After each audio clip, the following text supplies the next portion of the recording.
Šta sad? Treba samo da se predam i da ostavim sve ovo ovde.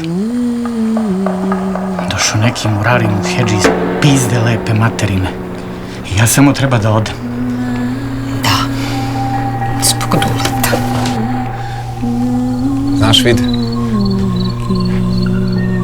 svi ćemo mi jednom otići odavde, ali on neće nikad iz nas. Ajde, sine!